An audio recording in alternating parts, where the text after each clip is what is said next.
Hello student, welcome to Swati's classes. आज हम देखेंगे 6 स्टैंडर्ड का English unit 3 lesson number 3.7 at the science fair. तो देखिए स्टूडेंट, आपके स्कूल में भी साइंस फेयर होता होगा या फिर जो साइंस एग्जीबिशन होता है जिसके लिए हम साइंस के अलग अलग प्रोजेक्ट दिखाते हैं, उसकी इंफॉर्मेशन सारे स्टूडेंट्स को या फिर जो भी विजिट करते हैं उनको देते हैं। तो उसी तरीके से इस लेसन में आपको ये दिया है कि साइंस फेयर के लिए क्या क्या तैयारियाँ करनी पड़ती है।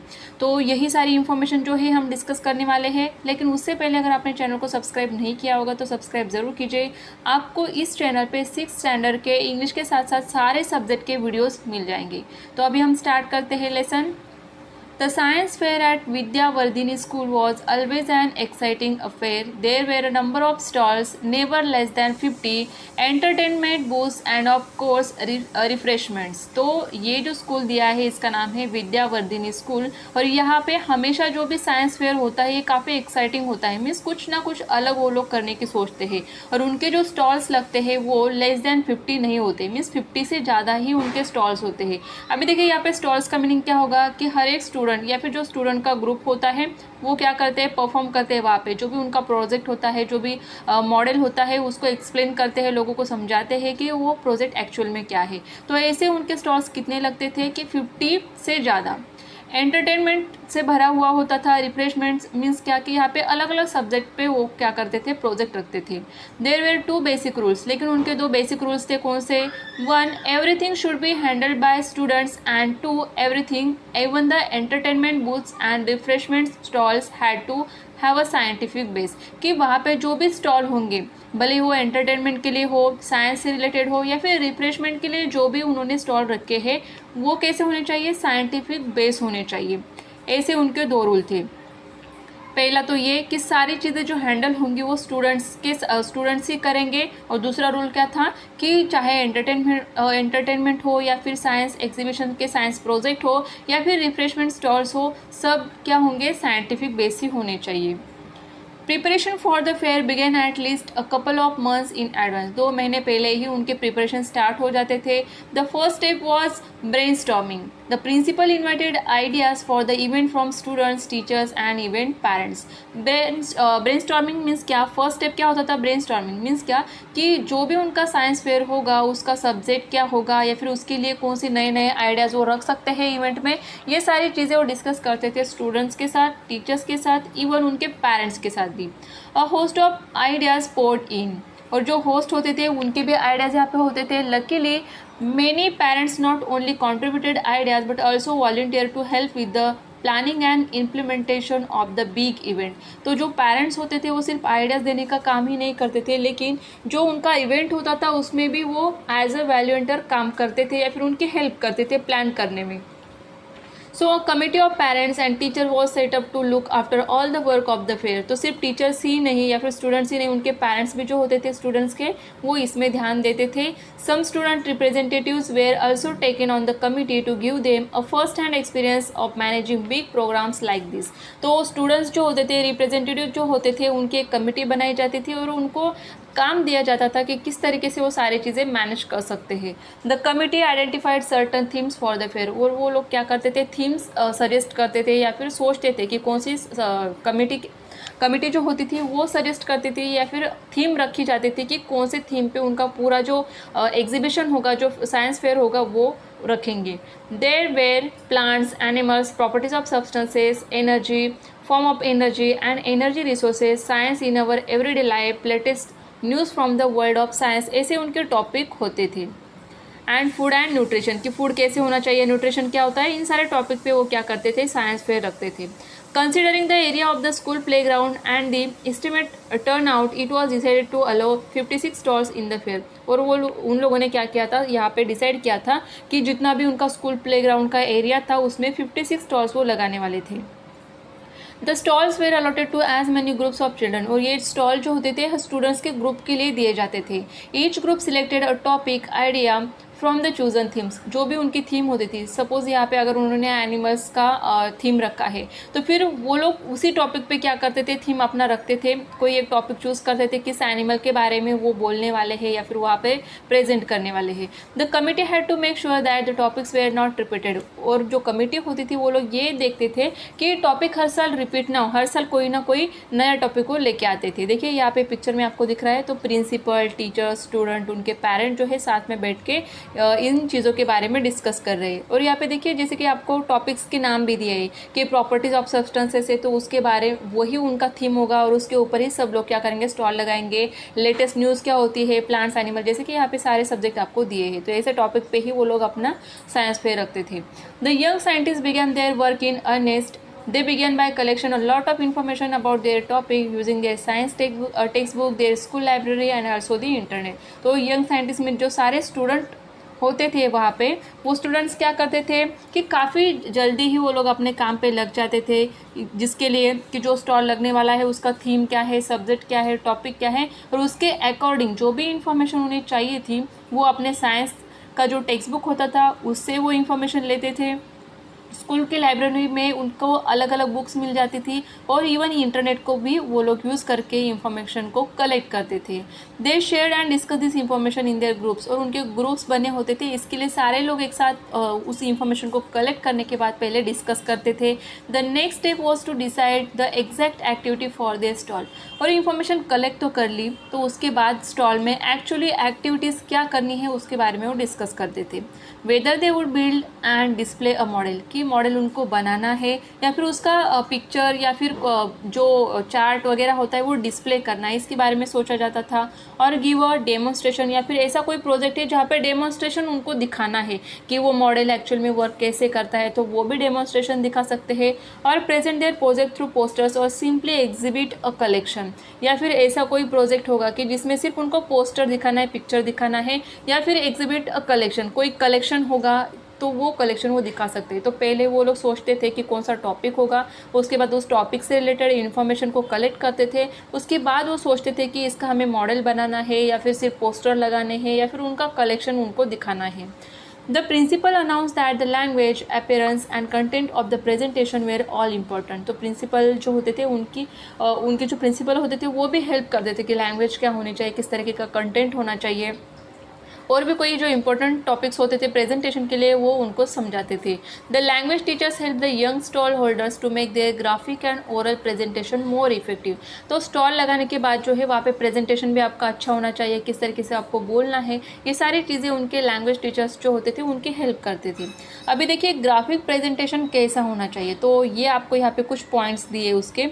Right to the point so that a visitor may read a chart और पोस्टर एट अ ग्लांस। तो आपने अगर कोई स्टॉल वहाँ पे लगाया है तो सबसे पहले तो आपको क्या करना है, पॉइंट्स लिखने हैं कि जो भी, जैसे कि आपके प्रोजेक्ट का नाम क्या है तो आप वहाँ पे लिख सकते हो, तो जो भी विजिटर वहाँ पे आएगा तो उसको क्लिक हो जाएगा कि ये जो स्टॉल लगा है ये किससे रिलेटेड है, या फिर आपने क्या दिखाने की, कौन सा मॉडल दिखा रहे हैं, या फिर आप कौन से चीज़ के बारे में इंफॉर्मेशन दे रहे हैं, ये उनको समझ में आ जाएगा।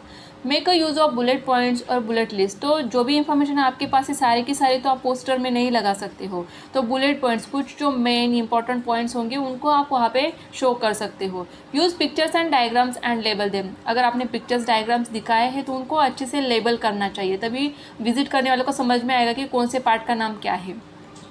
Use pictograms, graphs, pie charts etcetera to show numerical data. अगर कोई ऐसा प्रोजेक्ट है जिसमें न्यूमेरिकल डाटा है तो उसे आप पिक्टोग्राम्स या ग्राफ्स जो होते हैं उनके थ्रू भी दिखा सकते हो। Plan all your poster charts properly before you start making them. और जब आपको पोस्टर्स और चार्ट्स बनाने हैं तो उससे पहले आपका प्लान होना चाहिए कि आपको चार्ट्स में क्या दिखाना है, या आपको इमेज लगानी है वहाँ पे, या फिर कुछ पॉइंट्स लिखने हैं, सब आपको पहले ही क्या करना चाहिए, प्लान करना चाहिए।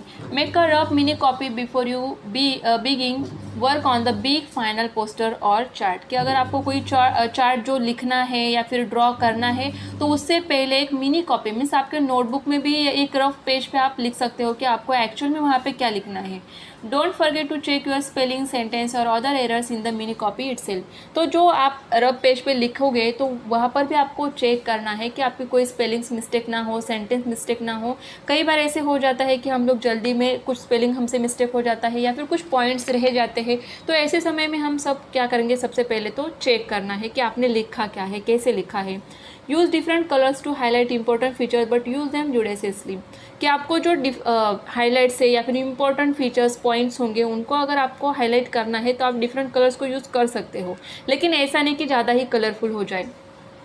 If you have used any text, picture, diagram, etc. from elsewhere, acknowledge the source। तो आप इस तरीके से क्या कर सकते हो, पूरे पॉइंट्स को ध्यान में रख के आपने प्रोजेक्ट के बारे में, आपका जो भी वहाँ पे प्रोजेक्ट है या फिर मॉडल है उसके बारे में इंफॉर्मेशन कर सकते हो।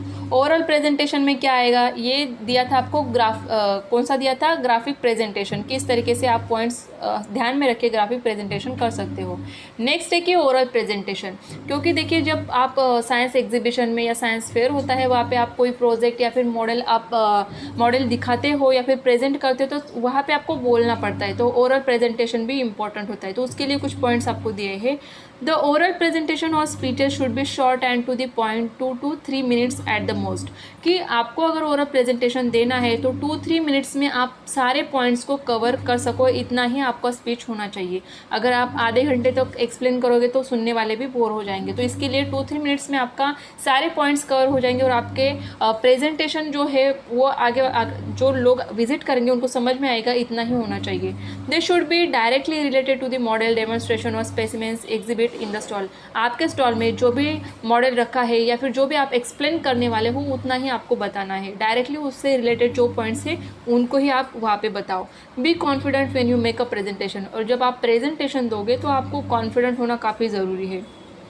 रिहर्स द स्पीच वेल, कि आपको रिहर्सल भी करनी चाहिए कि आप जो भी वहाँ पे बोलने वाले हो। Be ready to answer relevant questions, practice doing that with your friends, कि आपके फ्रेंड्स के साथ आप रिहर्सल कर सकते हो। उसके बाद अगर विजिट करने वाले अगर क्वेश्चन पूछते हैं तो उनसे आप किस तरीके से बात करोगे या फिर कैसे आंसर दोगे, इसकी भी आप प्रैक्टिस करके रख सकते हो।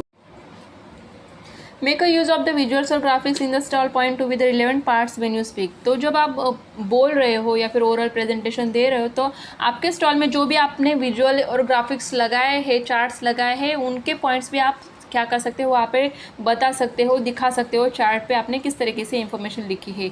Wear clean and tidy cloth but not to dress up to show off, कि आपको अच्छे कपड़े पहने जो कि क्लीन हो, टाइडी हो, अच्छे दिखे, लेकिन इसका मतलब ये नहीं कि आप फैंसी ड्रेस पहन के जाओ।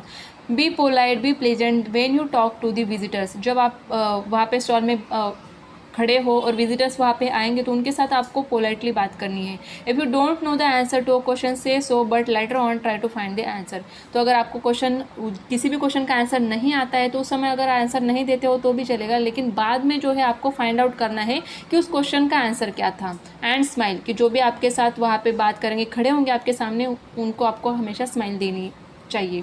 At last the big day arrived, और एट लास्ट क्या हुआ है कि वो दिन आ चुका है जब साइंस फेयर था। The fair was inaugurated by the oldest science teacher mister Gijre. It was Mr. Gizre who had come up with the idea of a science fair some 25 years ago। तो जो यहाँ पे विजिट करने वाले थे, जो science teacher थे, वो यहाँ पे आए थे उन फेयर को, जो साइंस फेयर था उसे इनॉग्रेट करने के लिए, और 25 ईयर्स का उनका एक्सपीरियंस था। Initially it was meant for just one class but the idea had become so popular that now the entire school participated in it। तो ये जो उनका साइंस फेयर का सब्जेक्ट था या फिर टॉपिक था, इसके लिए काफ़ी सारे लोग क्या थे, एक्साइट थे, इसीलिए बहुत सारे बच्चों ने वहाँ पे क्या किया था, पार्टिसिपेट किया था। Mister Gijre explain the importance of using the scientific method to find the answers to the questions relating to the physical world around us.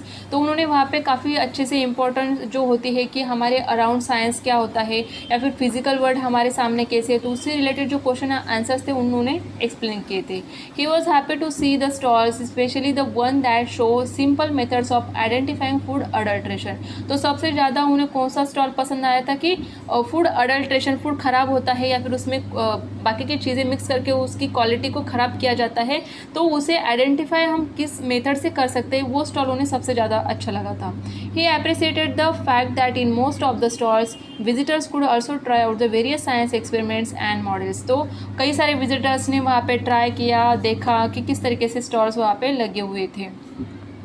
He gave a special pat on the back to the clean brigade, और उन्होंने सब जो वहाँ पे clean brigade था उनके लिए क्या किया था, शाबाशी दी थी। The brigade members made round of the fair spreading the message of cleanliness. वो जो लोग थे ब्रिगेड मेंबर्स, वो लोग क्या कर रहे थे, लोगों को क्लीनलीनेस के बारे में बता रहे थे, या फिर कोई भी कचरा इधर उधर नहीं डालेगा, ये सब समझा रहे थे।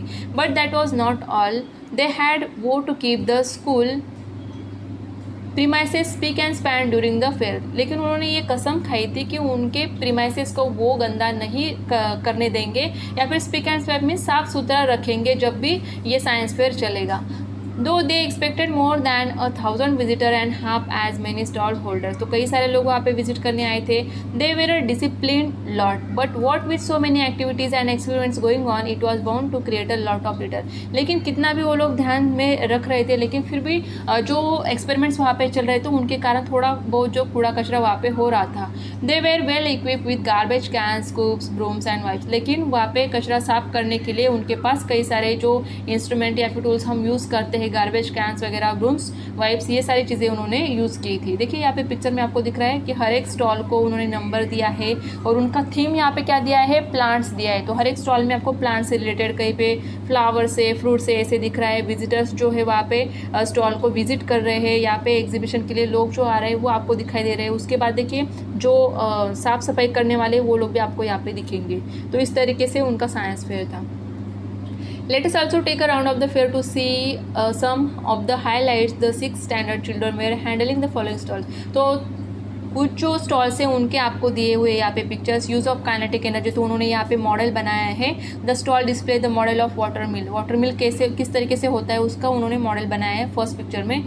सेकंड पिक्चर में दिया है use of potential energy, potential energy को कैसे हम यूज़ कर सकते हैं। तो प्लास्टिक बॉटल मोटर बोट जो है वो उन्होंने बनाई है। उसके बाद इलेक्ट्रोस्टैटिक की एनर्जी है, साउंड जो है। उसके बाद क्या दिया है, fun with magnets, food adulteration. तो ये सारे उनके क्या थे, स्टॉल थे, और वहाँ पे उन्होंने कुछ अपने मॉडल्स बनाए थे, या फिर यहाँ पे फूड अडल्ट्रेशन को हम किस तरीके से आइडेंटिफाई कर सकते हैं, तो वो चीज़ें उन्होंने बताई है। तो even the parents learn something at this stall. तो जो पेरेंट्स वहाँ पे आए तो उनको भी अच्छा लगा कि किस तरीके से हम लोग घर पे ये चीज़ें कर सकते हैं। तो कुछ इस तरीके से उन्होंने कुछ स्टॉल की इन्फॉर्मेशन दी है। Maintaining machines, some of the visitors made video clips of the presentation at this stall. It consisted of different children playing the role of different machines. तो ये जो स्टॉल था यहाँ पे क्या, मेंटेनिंग मशीन्स, हमारे घर में जो मशीन्स हम यूज़ करते हैं उन्हें किस तरीके से हम मेंटेन कर सकते हैं, इसके लिए ये जो बच्चे थे, जो चिल्ड्रन थे, उन्होंने क्या किया है कि एज अ मशीन वो लोगों से क्या कर रहे थे, बात कर रहे थे। जैसे कि आपको फर्स्ट पिक्चर जो दिया है स्टोव, तो फिर स्टोव जो है खुद जैसे कि लोगों से बात करेगा कि आप लोग मुझे किस तरीके से मेंटेन कर सकते हो। उसके बाद साइकिल है, मशीन है, जो सिलाई मशीन आता है, तो इस तरीके से उन्होंने खुद मशीन बन के लोगों के साथ बात की थी। All crying out turn by turn, hey we too need your attention, we can serve you well only if you take care of us। तो वो लोग यही बता रहे थे कि आप लोग अगर हमारी केयर करोगे तभी हम लोग क्या कर सकते हैं, आपकी सेवा कर सकते हैं। इस तरीके से स्टॉल, और लोग क्या कर रहे थे, उनकी वीडियो बना रहे थे। The fair was such a huge success that the school had to run it for 3 days instead of 2।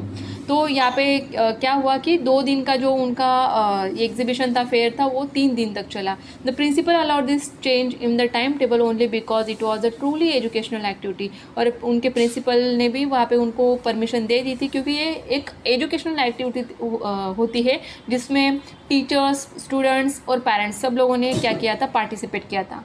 Not just for the children but also for their family and the entire community. No wonder everyone is already looking forward to the next year's fair. तो सब लोग जो है, miss family थी या फिर जो बच्चे थे, स्टूडेंट्स थे, सब लोगों ने इसमें पार्टिसिपेट किया था, तो उन्हें काफ़ी अच्छा लगा था। इसलिए नेक्स्ट ईयर का फेयर कैसे होगा इसके बारे में वो लोग सोचने लगे थे। द साइंटिफिक मेथड, तो उसके बारे में कुछ आपको यहाँ पे दिया हुआ है चार्ट की तरह। Observe what is around you, ask questions, कि अगर आपके अराउंड कितनी सारी चीज़ें दिखती है तो आप क्वेश्चन कर सकते हैं। आप कई सारे क्वेश्चंस करते भी हो कि ये ऐसा ही क्यों है, इसे क्या कहा जाता है, क्यों कहा जाता है, इस तरीके से क्वेश्चन हम लोग पूछते हैं। जैसे कि देखिए, why does a fridge magnet stick to the fridge door but not to the kitchen platform, कि जो फ्रिज मैग्नेट स्टिक होती है, जो फ्रिज का जो डोर होता है उसे मैग्नेट स्टिक क्या होती है, स्टिक हो जाती है, लेकिन किचन प्लेटफॉर्म को अगर हम वहाँ पे रखेंगे मैग्नेट स्टिक को तो वो चिपकती है क्या वहाँ पे, नहीं। तो इस तरीके के क्वेश्चन आप पूछ सकते हो, और उसके बाद उसके आंसर ढूंढने की भी आप कोशिश कर सकते हो। Can you think of an explanation, this is what is called hypothesis in the scientific method. उसका आंसर आपको दिया है कि maybe it has some special powers, कि हाइपोथेसिस क्यों कहा जाता है, इसका एक्सप्लेनेशन क्या आएगा।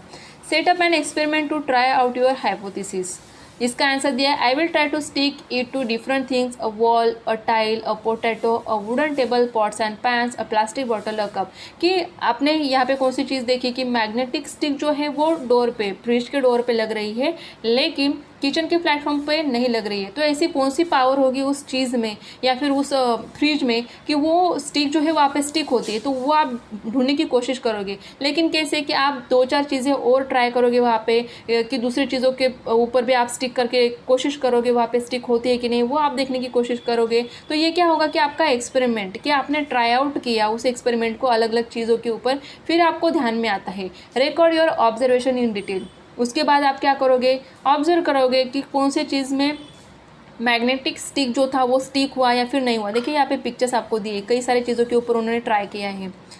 The magnet stick to some surfaces but not to other, कि कुछ ऐसे ऑब्जेक्ट्स थे जिनके सर्फेसेस पे वो मैग्नेटिक स्टिक जो था या फिर मैग्नेट था वो स्टिक हुआ, लेकिन बाकी की चीज़ों के ऊपर नहीं हुआ। मीन्स यहाँ पे आप क्या कर सकते हो, ऑब्जर्वेशन कर सकते हो कौन सी चीज़ों के ऊपर वो स्टिक हुआ या फिर नहीं हुआ।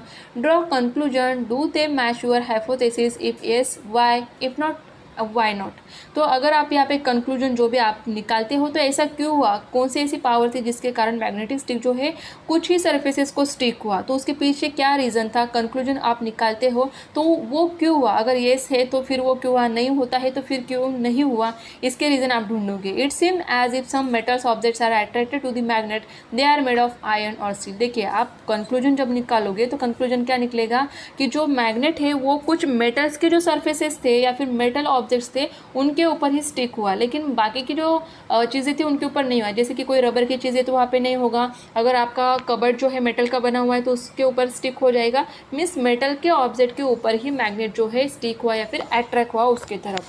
Write down your findings and share them with others, कि आपने जो भी फाइंड आउट किया है कि magnet attracts iron but not all substances, not even all metals, कि सारे ही मेटल्स को अट्रैक्ट नहीं करता है, कुछ ही मेटल्स को वो क्या करता है, अट्रैक्ट करता है। तो ये सारी कंक्लूजन आपके निकलेंगे जो कि आप दूसरे लोगों के साथ भी शेयर कर सकते हो। तो इसी तरीके से दिया है कि एक साइंटिफिक नज़रिया हम कह सकते हैं या फिर साइंटिफिक मेथड्स क्या होते हैं अलग अलग एक्सपेरिमेंट करने के लिए, वो यहाँ पे आपको एक एक्सपेरिमेंट दिया है किसका, मैग्नेट का, या फिर मैग्नेट किस तरीके से मेटल्स को मेटल की तरफ अट्रैक्ट होता है, ये आपको यहाँ पे दिया है।